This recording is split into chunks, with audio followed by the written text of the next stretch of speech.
Manolotranao freestyle ao amin'ny CGM Analakely ny sabotsy 4 joro amin'ny 3 ora miaraka amin'ny Codex Ethnica Elite freestyle tapakily 3 arivo ariary. Salama tompoko Ethnica avy eo amin'ny architecte namokatra lay ET dorotiako kaotra tamin'ny 1 martsa 2024 teo misy lohateny 5 ao hitatsika ny amin'ny tambazotra sosialy eny ny roy izay lokana azy sy enona azy dia ataontsika tsehatra io amin'ilay etsika karakarany amin'ny freestyle dia amin'ny asabotsy 4 jona 2024 arivo manomboka amin'ny 3 izy io ao amin'ny CGM. Okay.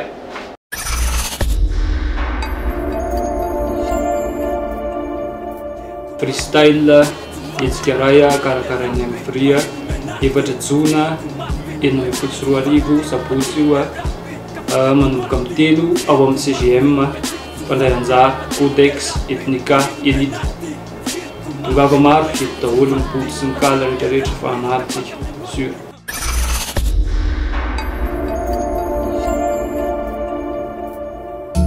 Mbola manipika hatramin'izao tsy miova le politika manda megaphone tsika manda microphone tsika kaza nakapolana anao fanampy tamin'ny seteo sopefely fa tsy maty zany andrapokasy raha toa mbola vely antitratrero tsara amin'izay mbola mafisofina hoetaka momorehatra peny andeha hotsofina rikely finoana raha toka mila profila avy manatona tevelo miary le plotofina da pitapitao amin'ireo avako any hoany hoe rehefa tsotso tony areo hoany laingako zay te andendana fa sisiny ale fa ny ale mbola tsisy mialerana tsisy mare aza tsy akitsoka ny amataty soka ny afikiry fotsa fotroko amaditra lora raha disa ho iverina amikany lesiny tegna koka ho aditiko ny ngako sefa soratra miteny asasiny andy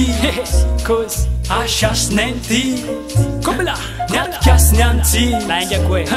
bomba yampli asasiny andy asasiny andy kobla ny atikasiny andy